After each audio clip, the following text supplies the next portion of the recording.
Thousands of people go missing every year. Some are found. Some are never heard from again. Others who have been lucky enough to escape the hands of someone that tried to steal them away from their life as they knew it are forever grateful that they did. Here are 18 stories of people who were almost abducted. Enjoy. My cousin was abducted. She lives in Mexico. She was walking home after being dropped off by the school bus when a van drove up. Men wearing bandanas over their faces pulled her into the van, tied her up, and placed a hood over her head. They drove for a long time, and she was taken to and left at a barn, along with other kidnapped young women. She asked what was going on and where they were, but the woman wouldn't answer her. She somehow got loose from her rope and started to look for an escape. She found a window and broke it with a chair.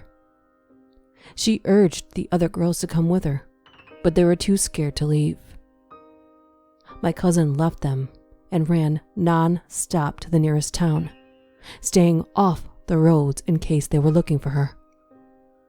Luckily, she found a phone in the town and called her family.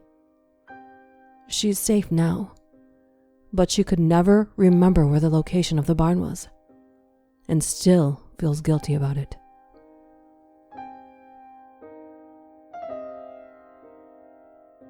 When I was 11 years old, we lived in a small villa behind a Canadian university.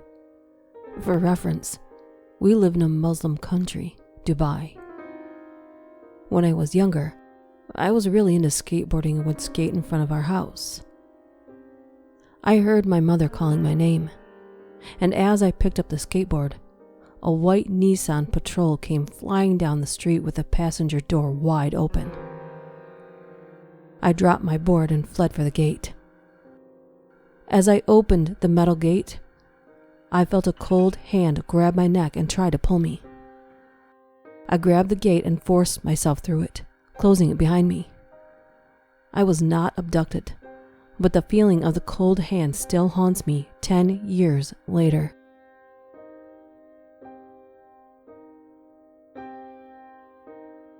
My mother used to steal my sister and me away and hide us from the rest of my family every time she got upset with our father.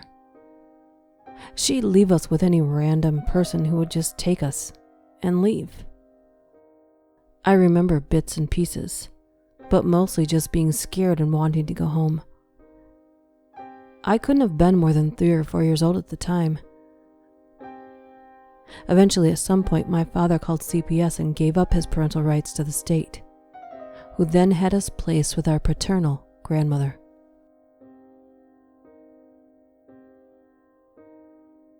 When I was about 13, my friend and I were walking home from the library during summer break. We both had a few books.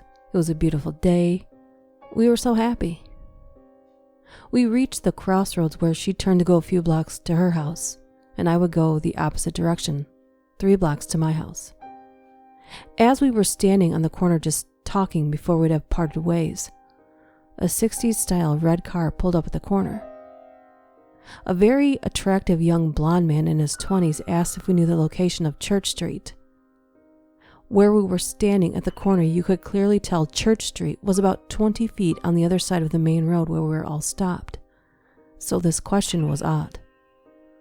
Furthermore, Church Street was only 1 block long, was one way, and only had a large church and approximately 4 houses on it. What would this young guy in the cherry red car need on Church Street? My friend and I just pointed to Church Street and said it's right there. Weird. Then the guy introduced himself and tried to initiate conversation. He was articulate, attractive, and charming. Why was he talking to us? He made jokes, asked us about what we were doing, did we know where to get a soda, etc. Then he told me that I had beautiful hair, long wavy auburn, and that he was a hairstylist. He said he would like to cut my hair for free and would like to use me in a modeling show.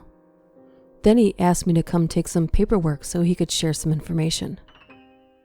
Though my hair got a lot of comments, I certainly was not model material. Okay, more weird. He kept talking, trying to be over-friendly. It just kept becoming more and more creepy. Then he offered to buy us sodas and drive us home since it was hot. After saying no many times in many ways and trying not to give him any real information, he finally drove slowly down Church Street. My friend began to run home her way, and I wanted to get to my house as soon as I could. I remember thinking that if he went around the block, that he would come up on me again alone. So I made the decision to take a slight detour and go down Church Street. It was risky, since it was a very sparse street, yet I figured at least he could not really turn around on a one-way street, and if he did, I would see him coming. So I cut through the church complex and made it home where I told my dad what happened. The police came and took a report, and also talked to my friend. They mentioned that a gentleman had attempted to speak with another girl on the other side of town a few days prior, who matched the car's physical description.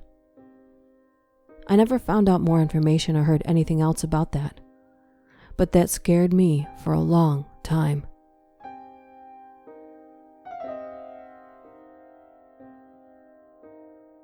I have a friend who was kidnapped. He came home late one night, and a van pulled up right beside him, and a few guys grabbed him.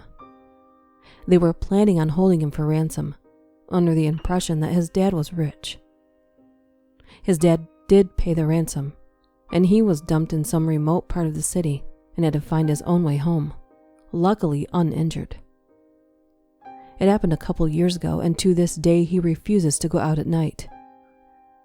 You can see he gets visibly shaken whenever a vehicle passes or stops nearby him.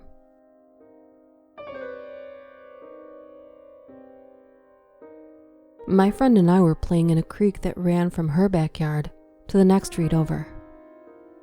I was 7 or 8 at the time. We were just playing around, talking, when I stopped. My friend, confused, kept asking what was wrong because I had just stopped in my tracks. This guy in a green car had passed by and then backed up to where we were to stop and just stare at us. He slowly started opening his door, then locked all of them with the power button, but manually unlocked the passenger side, facing us, which was weird to me. I told my friend very quietly, "Okay, on the count of 3, run as fast as you can back home. 1, 2, 3. When we started to take off, I heard the man shut his door and the car take off. We ran back to her house through the woods like crazy and told her mom what happened. By this time, we were out of breath and crying. It was absolutely terrifying.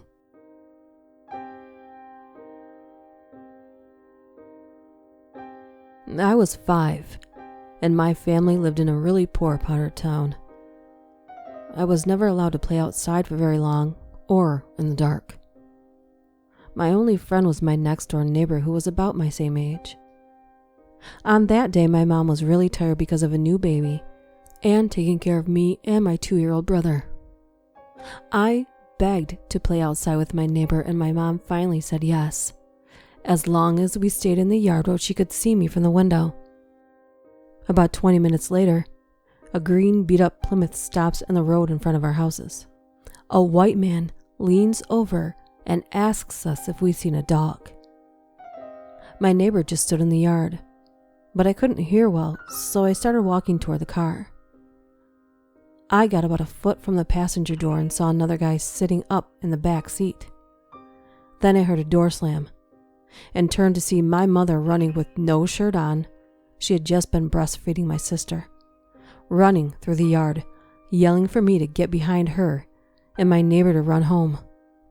Then the car sped off. The cops came and we moved several cities away. It wasn't until years later that I found out that they were 2 men my father worked with when the cops raided their house They found all kinds of gross costumes and journals of their plans. I remember for weeks after that, my parents made me sleep with them, and even had my huge godfather move in and sleep in our living room. At the time, I was embarrassed that the whole neighborhood saw my mom's boobs flying. But now, I'm pretty proud.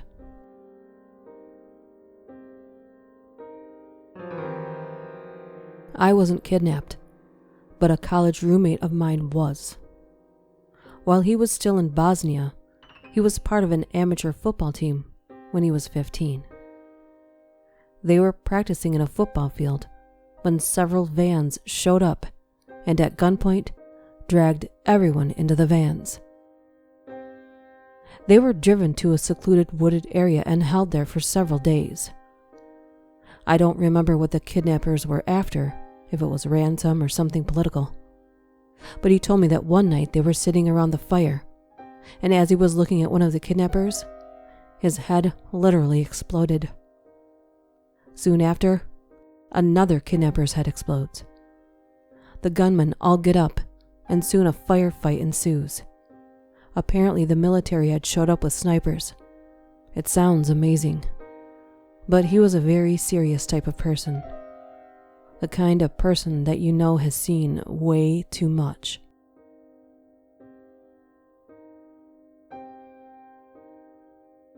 My closest friend described an experience that haunts her to this day, even as a mother now. She was abducted from her job when she was 14. The guy intended to just rob the place, but he instead took the money and her, blindfolding and binding her. He drove around town, telling her that he was going to kill her.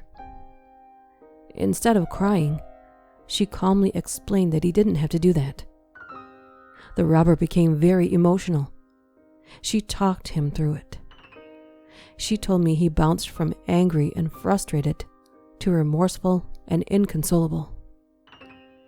They drove around town for a few hours. All the while she was blindfolded and her wrists were bound.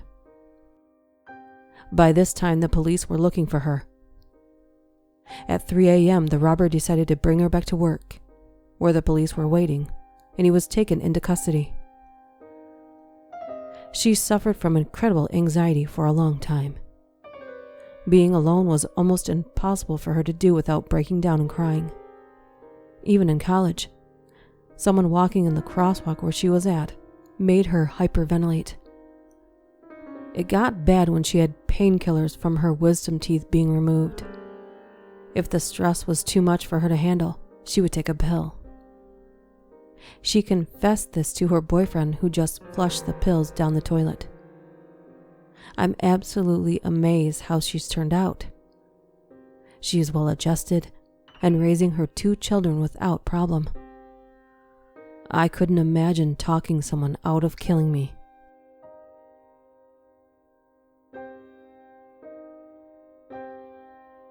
My sister is doing time for kidnapping, and here is her story. She is a meth addict and rolls with a biker crowd. One day she gets a call from one of these guys saying that they have a problem and need her. So she goes to the address, and it's a hotel. She goes to the room, and inside are 2 tied up girls and a tweaked out biker. He tells her that he's missing 3 ounces of glass, and these 3 are the only ones who've been in the room. He doesn't want to be physically rough with them because these are chicks and he's on parole. My sister tells him to gather all of their possessions, they had been partying for a few days, and put it in her trunk. After that's done, she tells him to take it to a safe house and thoroughly go through their things. So off he goes, and my sister starts the interrogation. Both girls say they have no idea what's going on. The guy calls and says there is nothing in their gear, so he comes back to the hotel. They then decide to get the girls to the house, and the interrogation will get intense. They go to the house, and the girls are handcuffed in the basement. My sister and another old lady go to town on these girls. Nothing super bad, but punch them, spit on them, verbally assault them, etc. An entire day goes by, and the girls still don't have anything to say. The guy goes back to the hotel, and lo and behold, the dope was in the vent in the bathroom. Guy goes back to the house, and they decide to let the girls go. The girls are told not to say anything. They agree and are released. One girl takes off and goes right to the police. The other girl asks if she can stay and get high. My sister got 2.5 years and gets out this May.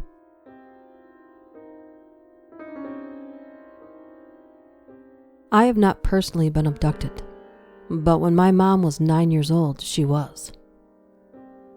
She used to walk to church on Sundays, which was about a block away from her house. So she was on her way to church when a man in a red car pulled up beside her. He told my mom that he was friends with my parents, and they had asked him to drive her to church. Being the naive little girl that she was, she believed him. So she got in the car with him. And it wasn't long before she realized that they weren't going to church. He drove her to the woods. They got out, and he laid a blanket on the ground. He told her to sit down, and then he told her her parents had asked him to talk to her about sex. She never actually told me what he did to her, but she said that she was molested. After he was done doing whatever he did to her, he just got in his car and left her in the woods all alone. He had told her he was going to get something out of his car and he'd be right back. She told me she wasn't scared or frightened at all until she heard the car start and she knew he was leaving. She panicked a little, but then got up and started walking back the way she came. She reached a really busy road and followed it until she got to a little neighborhood. She said there was a lady checking her mail and my mom ran to her, told the lady what happened, and the lady proceeded to call my mother's parents, and my mother's parents called the police.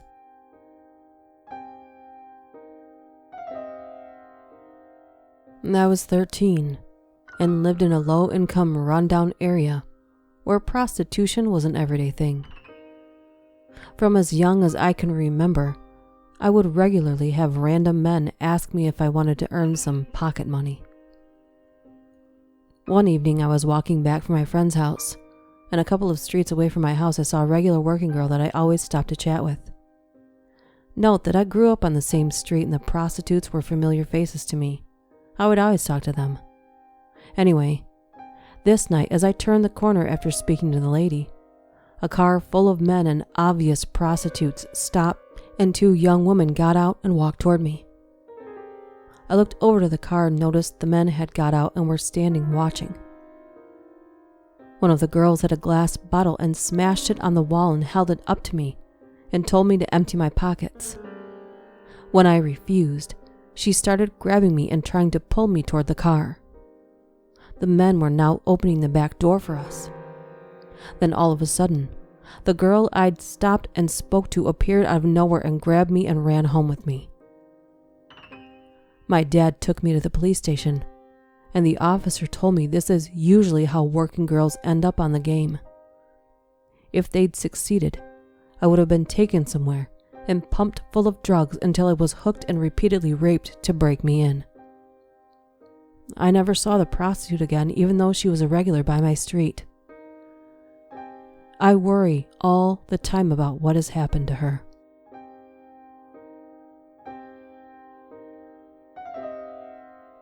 I was about 8 or 9, walking home from my best friend's house back to my house.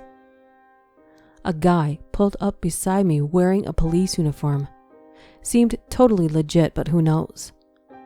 But he was driving a super shitty sedan, like one of those old Buick-like boat cars. He's really aggressive and assertive, saying to get in the car and that I need to go with him right now, telling me that my father was at the hospital and sent this guy to come get me. My mother was in an accident, but he's here to take me to her. I totally lost my cool, felt super sketched out, and I just burst out crying as this guy is shouting at me to get in the car. I panicked and just started sprinting all the way home. I get home, and my dad is watering the garden, cool as anything, and I'm completely losing my mind, absolutely hysterical. He calms me down, hears my story, and calls 911. He gave them the description, and sure enough, they catch this guy with a 13-year-old girl in the back seat who he managed to talk into going with him.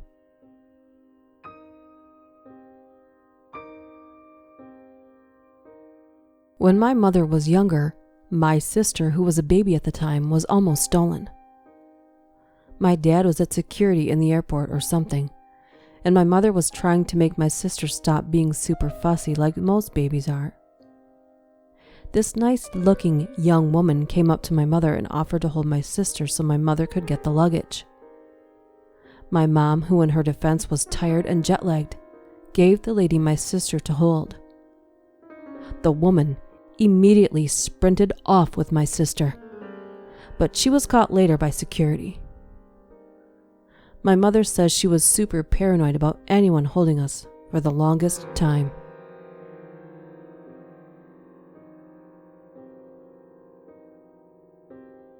My brother was kidnapped in broad daylight while he and my parents were out shopping. This was Chile, late 80s. I can't remember how old he was exactly, but I want to say around 3 or 4. One minute he was there, the next he was gone. The police got involved, and they searched for him for a good while before he was found a few blocks away. A lot of children were kidnapped and sold off in those days. Luckily for my brother, the kidnappers didn't get far before they realized he had a large birthmark by his eye that would have made him worthless.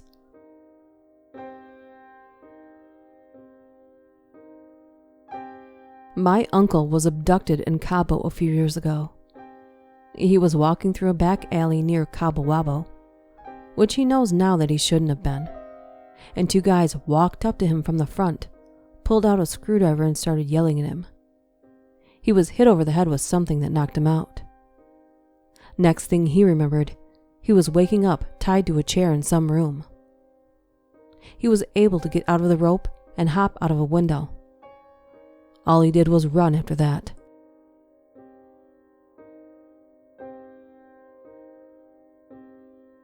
This happened to my now wife. While she was walking home one evening and decided to take a shortcut through an alley, it was around 5 or 6 p.m. and getting dark fast. All of a sudden, a man approaches her from behind with a knife and guides her toward a white van with no windows in the back, where a second man was waiting. Once he slides the door open, she sees a window of opportunity and yells, "That's my purse, I don't know you," added for dramatization, and tomahawk kicks the guy in the nuts. She then runs non-stops for about 5 blocks and calls me, gasping for air and screaming of what just happened. To make a long story short, they never found the guys, and she now carries a compact 9mm.